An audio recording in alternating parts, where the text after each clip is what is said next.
Welcome back to the Buffalo Down podcast.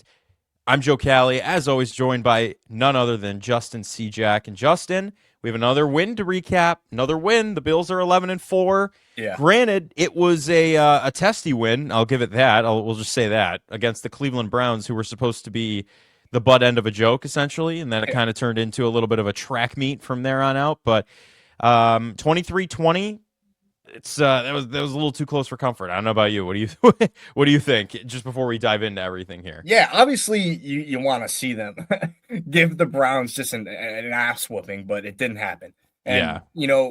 that's kind of the trend with besides like everyone else, the AFC North just plays a different style of football. And it is almost like a grittier sense of play. And the Bills were getting gashed again in the run, but they were able to make a few plays in the fourth quarter. Greg Rousseau steps up, makes a few plays. There were a few promising signs in yesterday's game, though it wasn't a dominant win. Yeah, you're absolutely right. And Greg Rousseau did make some flashes. That was kind of the biggest takeaway, in my opinion, from Yeah, the game. I struggle to hold it with too much weight, though, because in all seriousness, it is the Cleveland Browns offensive line that and Shedeur Sanders also holds on to the football for yeah. an extended period of time. So, we'll see if that continues. I'm really hoping so because, Mhm. I mean, we were talking about Myles Garrett taking over the game. It was kind of Greg Rousseau towards the end of the game that took it over and Yeah, helped the folks Bills were defense asking who out the big best time. pass rusher is in the entire game. It might be Greg Rousseau. Might be. You might have to say Greg Rousseau for that in all seriousness. So they look good though. They had some ups and downs, sure. It was kind of the opposite of the second half team mantra. They were dominant in the first half. They had a big lead going into half, whatever. And then it got really close in the second half. So things were a little different than weeks past. So Yeah, you got to roll with the punches, I guess, if you will, and take them as you can. But I don't know. I look back now, just kind of a day removed, and I I put out a tweet yesterday. I wanted to get your opinion on this because I'm watching this team and I try and be as positive as possible. I'm still never not going to root for them. sure. I as we know, I have that bet on them to win the AFC East and win the AFC Mhm. Championship. So I'm not going to mince words here, but also I do kind of want to be real in a sense and think what are our expectations really with this team, right? Yeah, Are they a Super Bowl contender? Are they a wild card exit? What are right, they? right, right. And I put a tweet out yesterday, kind of saying, are we really thinking this team can make a Super Bowl? Like, what gives people that thought? And I don't know. They just can't play a consistent 60 minutes of football, and I feel like consistency is what they live and die on. I don't know. Where are you at with that? Where do you see them getting to at this point, especially with the way the AFC is looking? People are saying it's easy. I don't know. Did you watch the Jaguars last night? Yeah, That they doesn't looked look like it's going to incredible. be I mean, easy. Yeah. anytime you put 34 points on a defense like the Broncos, I mean, that's very impressive. Trevor Lawrence has 14 touchdowns in his past 3 games. It really Yeah. seems like Liam Cohen has unlocked that offense with Travis Etienne. Jacoby Myers is playing a big role. Brenton Strange, the tight end, looks good. But yeah, I mean, the Jaguars are legit. The Broncos, great defense. We know the Bills struggle sometimes against great defenses. Mm-hmm. It is there. There's validity to your point. Like you do question, all right, can these guys really put together 3 or 4 straight wins to get into the Super Bowl and potentially them being on the road in the Yeah. playoffs? That obviously doesn't help. The Bills are not good on the road this year. I believe they have a negative record, or maybe broken even at this point with the Browns game. But everyone knows the Bills are a wagon at home, but they didn't earn that home spot in the playoffs this year. It's a No. different story. So Yeah. I think there is validity to your point. There are a few things that still leave me confident. One, it's the NFL. Any Mm-hmm. team can get hot at a certain point. The Any Bills given have now Sunday. won 4 in a row. They've won 4 in a row. It doesn't matter how they win; they've won 4 in a row. But you're right. The consistency issues do raise concerns, especially in the run game on the defense, in my opinion. Yeah, the run game is the concern, right? I mean, Judkins up until his injury was kind of doing whatever he wanted, these Yeah, 5 yard chunks, right? right. Just kind of really making it easy for the offense to operate and for, if you don't have to fully rely on rookie Shedeur Sanders to be able to figure everything out. So Mhm. that's what they were doing, and then they kind of, with Judkins' injury, you would think they kind of got away from that, but then the backups came in and were totally doing the same thing. So Yeah, that was one concern I guess you can take away. But I I think I just overlooked the run defense because it's just been like that all season, right?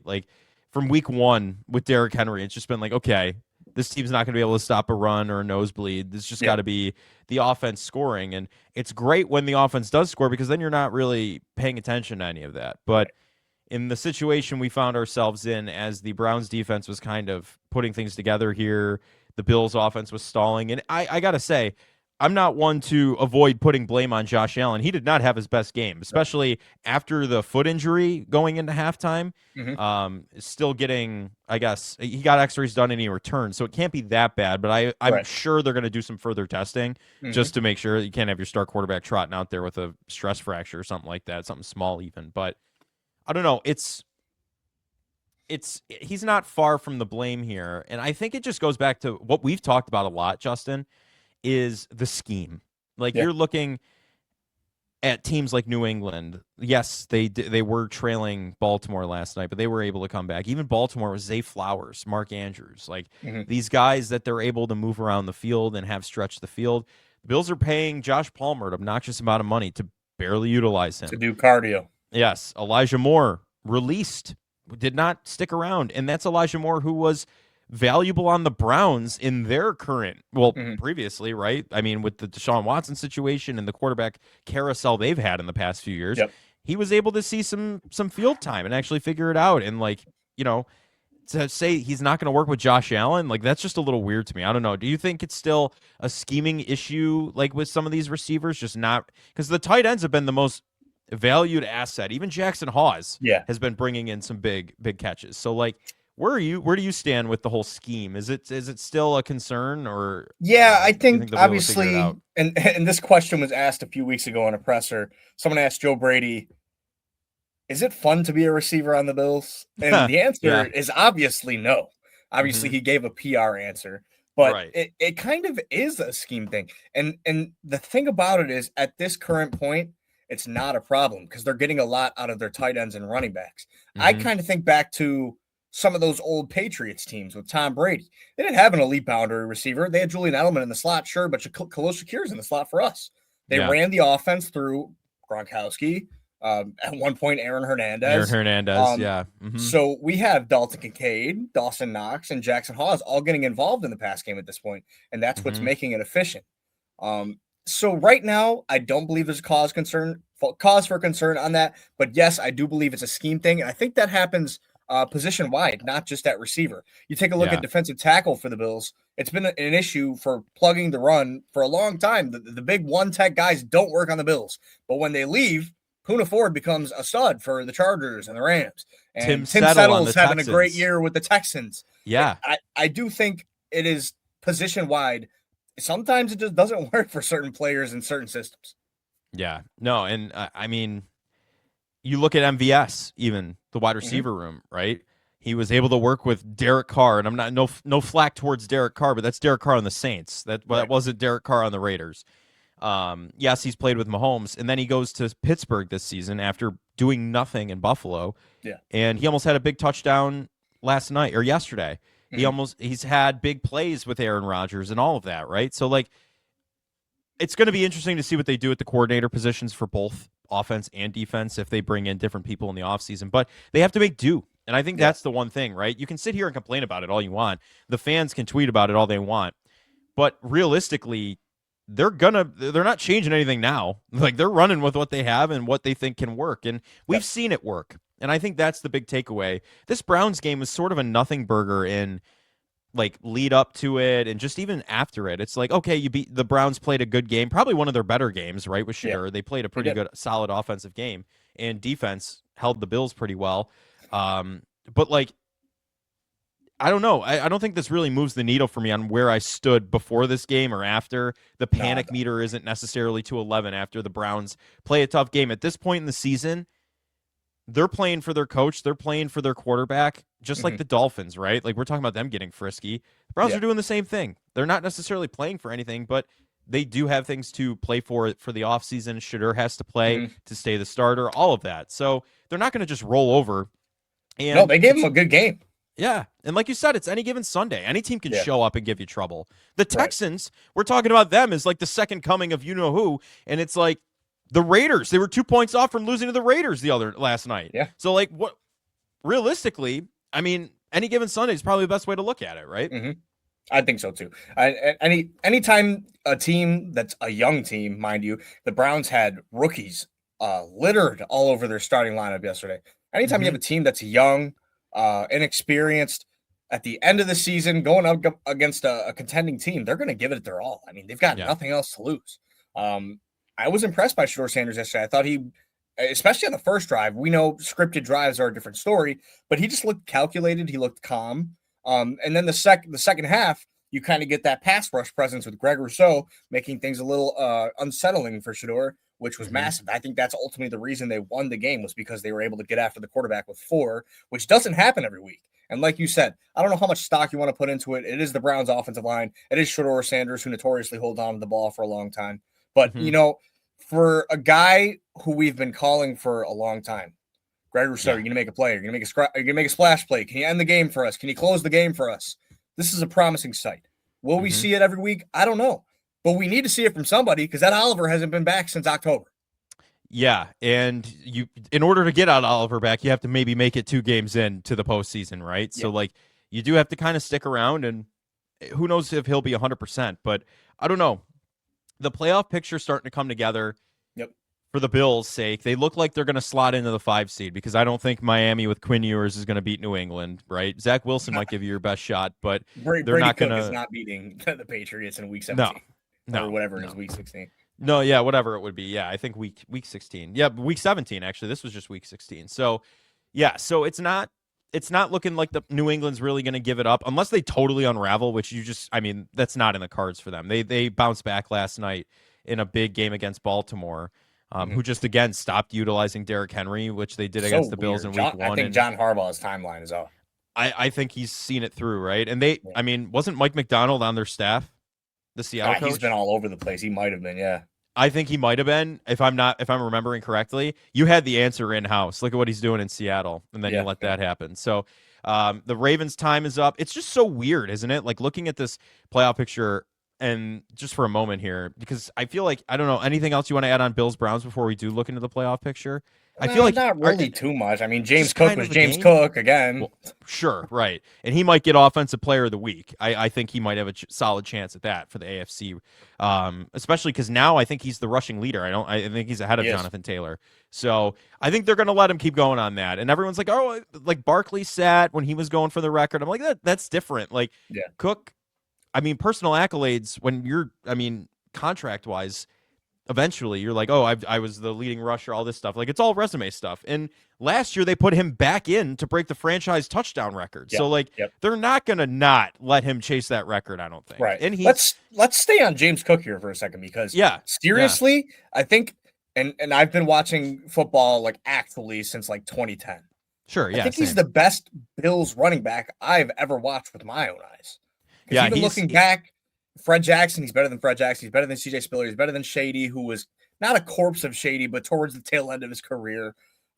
This guy's dynamic, man. The way he cuts and makes just change of direction so easily. The touchdown run yesterday, he made 2 guys miss in a phone booth. And he just takes it 44 yards for a score. He's absolutely electric. I think he's arguably, this is a conversation we had, arguably the best skill position player in the past 15 years for the Bills. Mm-hmm. Yeah, I would agree. Is there. That's the argument, but Stephon Diggs is definitely, just even what he's doing now in New England, coming off of an ACL injury, is nothing short of remarkable. But you're right. I like what you said in the phone booth. That's funny. But he's so slippery. McCoy, we saw shifty towards the tail end of his career, but still able to make guys miss. And that was a jarring sight for a Bills running back because we really hadn't seen anything like that before. Mm-hmm. And that's a big name at running back. Then James Cook comes in and you're like, oh, for his first 2 seasons, he had 4 total touchdowns. Like, he's got a little bit of a drop issue in the receiving game. He's going to be fine. We're not going to re-sign him. Then, boy, oh boy, does he wake up and turn into this Goliath on this Bills team to almost on par with importance to Josh Allen, which is insane, the MVP of the NFL. And if both of those guys are on, that's where I'm saying, this team could still be dangerous just in James Cook. You saw it yesterday. And like you said, there's just something about him. He absorbs impact too. He's not just getting blasted where he's gonna shortchange his career. he's absorbing these hits and still moving past them. Like he's making guys miss. He I don't even know how to explain it. The Jets game, there was one earlier this year, the first Jets game where they were in MetLife, I believe. They he got nailed, but then he like kind of moved with it. Like he's got the foresight to start moving with these guys. And it's like, how did we get so lucky as a team? And honestly, we're lucky that they re-signed him for the price they did. He'd be getting that $15 million at the end of the season from someone else, and it might be, a Chiefs team or something like that who's hurting for a running back. They would have gone. That would be a bidding war for James Cook if he's out there on the open market. So I think Brandon Beane deserves. You can give him flack for whatever you want.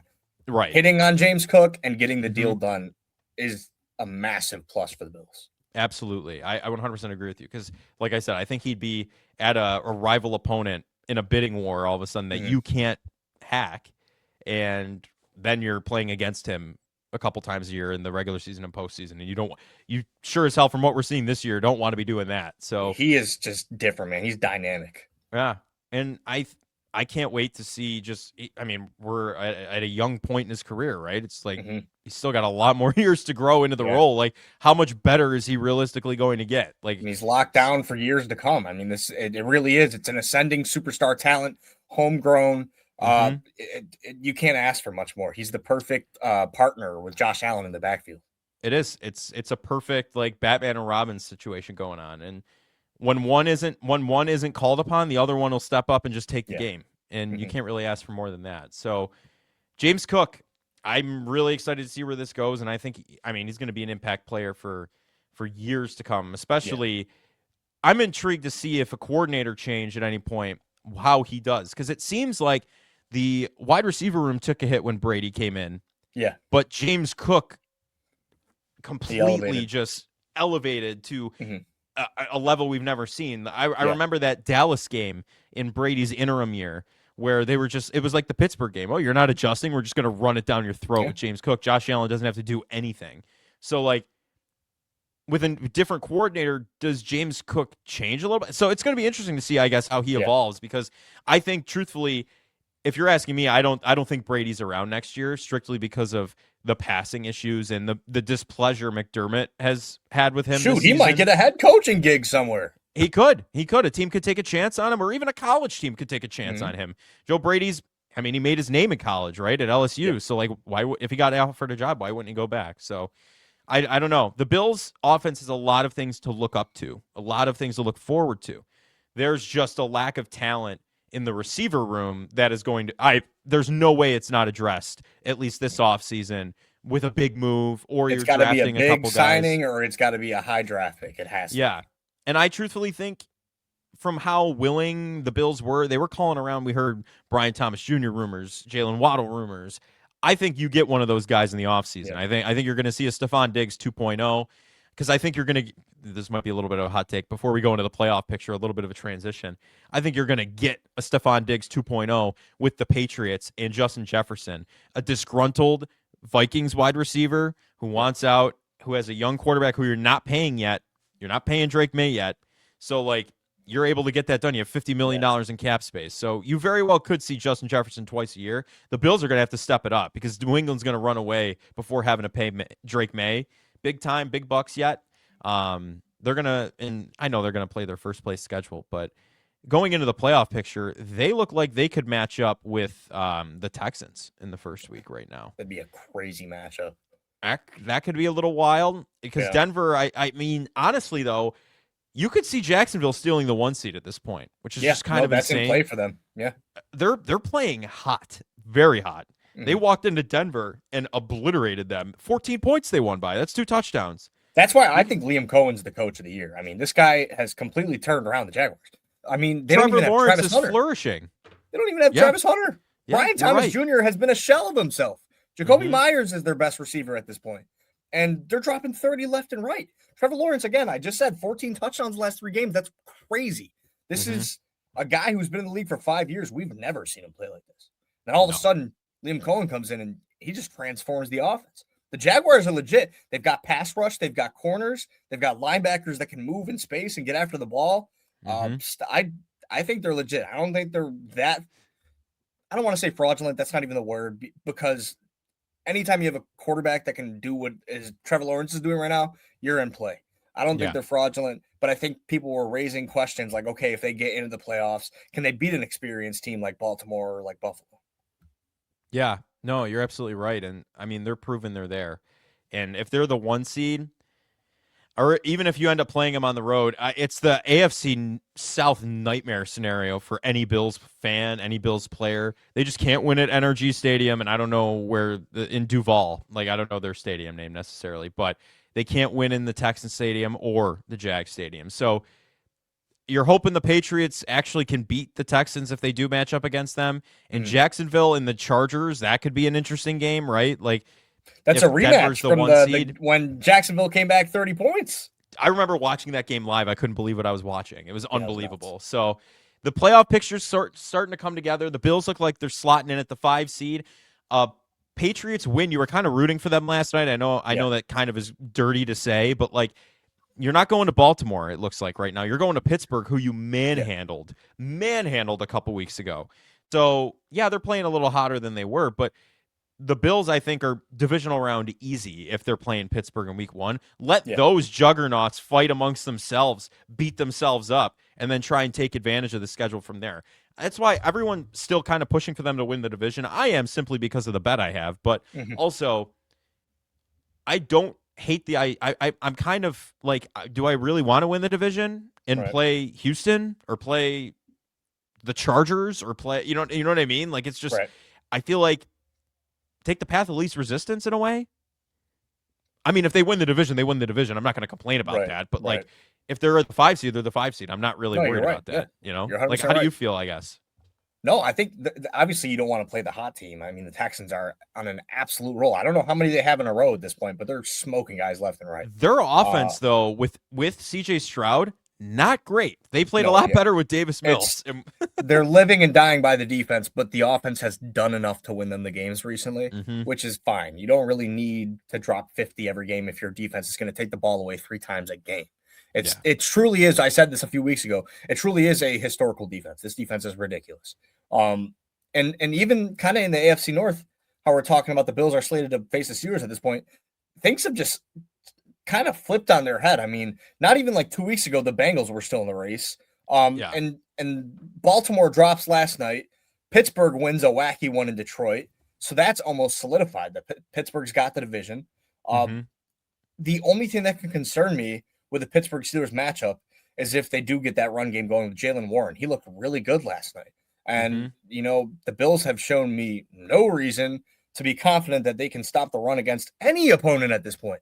Because I've seen Sean Tucker and Travion Williams rip the Bills up left and right for like 5 yards a carry. Yeah, you could even say Woody Marks. Like, who expected that, right? Like, any of those guys. So, but then they stopped Chase Brown like it's nothing. So it's like they're so all over the place. Like, you know, like, it's just, this team is so, like we've said, schizophrenic. Like, you don't really know what to think. Every week, I feel like we kind of bounce back and forth. Like, they're back. No, they won, but by like it's just kind of, it's all over the place. Like, I just don't know what to do. And I feel like, is this the first like iteration of this Bills team that's kind of like that? Because I feel like down the stretch, yes, they do win in December, but like 2023, 2021, those years where it kind of got dire there for them a little bit, I feel like they've kind of really shaped up into like this juggernaut, right? Yeah. We're not seeing that juggernaut start coming through at this point. So I think that's the where the fear for me is coming through. I think a lot of that discourse is due to how the Bills have completely switched their game plan. I mean, they live and die by the run now, as opposed to when Josh Allen was dropping 303 every game, which admittedly was a blast to watch. But it's just different now. The Bills controlled the time of possession most games more than not. James Cook is literally ripping like 5.6 yards a carry at this point. I don't know the exact number, but he's been sensational. He's literally leading the league in rushing yards. You'd be stupid to go away from him. And then that's the point where people are like, Joe Brady's not getting James Cook involved, blah, blah, blah, blah, blah, blah. But we're leaning into the guy that is single-handedly like carrying the run game. And that's not to say that the offensive line has been great, because they have. That's just how confident I am in James Cook and Josh Allen taking the run game into the postseason and still being successful. Yeah, no, and the other running backs are kind of waking up too. Yeah, they Ty are. Johnson got into the end zone. Ray Davis has been great on special Yeah. teams. Little bit of a dip this past game against the Browns than previous weeks, but he also had a couple big games recently too in the run game. So like Yeah, he might get a Pro Bowl nod at kick return. he very well could. I mean, he came in and energized that entire special teams, right? Yeah. Like in all seriousness. Starting in that Texans game, he's what gave you the juice to even be in the game with that return touchdown. So it's interesting to see where this team's at. I think you're missing a guy like Matt Collins. I truthfully think that's like, look at what he's doing in New England. Yeah, he was trash talking the Bills, whatever you want to say. Like, you could be upset about that, but he was a loudmouth when he was in Buffalo. You just know that's how they play. But he adds a dimension to that team. He's like Gabe Davis, except right now we have too many receivers on the roster. I don't know what's going on with the healthy scratches and stuff. Like, Brandon Cooks can't catch a football to save his life. He's had 2-3 weeks now in a row where he's gotten one down the field pretty open, and he bobbles it, gets in his hands, and then he just can't come down with it. So, like, does Gabe Davis make those catches? It's been the whole receiving, the passing game has been an oddity the entire season. That's no secret. But it's like at this point, there are games where Jackson Hawes is the second leading receiver, and he's our third tight end. It's just so unorthodox, but it's like it's working. The Bills are consistently dropping 30 points a game. So, you lean into the formula that works. I think Khalil Shakir was the leading receiver yesterday with like 35, 34 yards. Jackson Hawes was number 2. It's just crazy. He's a big yak guy. Jackson Hawes doesn't like to get taken down. So, I mean, he just I think there could be more than meets the eye to Jackson Hawes' game. I think he's going to look like a draft steal. I think so too. He's already the best blocking tight end in the NFL. He is. Yeah. No, I would 100. When he was with Spencer Brown on that side, and you would see in the first few weeks him making such an impact over there, you're like, whoa, where did this guy come from? Man, and then he's catching touchdowns. Having him and Reggie Gilliam just leading the way the entire season is also a big reason why the run game has been so successful. Yeah. Reggie Gilliam, most versatile, and I would say probably top 3 fullback in the NFL. Oh, 100%. Yeah, he's gonna be, if not be the Pro Bowl guy, he's gonna get a lot of votes. Yeah, 100%. 100%. So there are a lot of bright sides. I mean, we kind of looked into it today. A lot of bright sides to look at with this Bills team. It's just execution. I think it's just execution at this point. Like, we've seen them able to go out there against a good team and actually win. What they did against the Patriots. The Patriots are a real deal. Like, you don't just do that. They're not going to just let you do that. You had to do that in Foxborough, right? Yeah, the Bills just play down to their competition sometimes. And I think that's kind of what we saw against the Browns. So as things heat up, though, in the playoffs, they tend to excel at things that maybe they didn't in the regular season. So we'll have to keep our eyes peeled on that. Anything else here before we wrap this one up? No, I don't think so. I think the Bills left yesterday relatively unscathed as far as injuries. Shaq Thompson, the only Shaq Thompson thing is concerning because I don't think Terrell Bernard had the best game yesterday. No, he did not. Which is a whole other conversation because you got to start thinking about the future with him. I think if you cut him, it's $11 million in dead cap, which is just an egregious number. But I don't know. Maybe he's still playing hurt. I don't know. He's the captain of the defense, so it's a weird situation. Shaq Thompson goes down. Josh tweaks his foot. Think he'll be okay. He came back in the second half. X-rays came back clean. But they wouldn't have let him back out there if something was wrong. Exactly. So. Yeah. It's good to see them stay healthy because they need it down the stretch here. Yeah. And the one thing we've seen the Bills do down the stretch is get severely injured. So the fact that we're already trending in a better direction than years past. And I got to say, one quick note before we go is on the injury front. We've got I remember before the season, we were talking about Joey Bosa, how worried we were, bubble wrap him until the postseason. He had the hamstring injury for a brief stint, a week. Yeah. Other than that, he's been out there and he's been very, very good for the Bills, and he's been healthy. So, I got to give Brandon Beane a little bit of credit on that one, too. Way to sign him. And, I mean, in hindsight, that's a phenomenal signing, and it's a big reason why you're able to stay in these games. So his stats don't pop like it would suggest, but he's been incredible for the Bills. He really has. Yeah. So, little shout out to Joey Bosa here as we wrap things up. But that's going to do it for this edition of the Buffalo Down podcast, our little Cleveland Browns recap. And look at the playoff picture. We'll talk later this week in a little bit of a preview for Bills Eagles. That's I mean, second to last home game at Highmark Stadium in the regular season against the Super Bowl champions, who also can't seem to figure themselves out. So this is going to be an interesting one. But we'll talk later about that this week. Justin, what do you got? I mean, we've got a pretty busy couple weeks here ahead of us, and we'll be covering it. Yeah, it's going to pick up as the playoffs approach too. So it's exciting times here at the Buffalo Down podcast. I'm Joe Cali. He's Justin Siejak. We will talk to you later this week.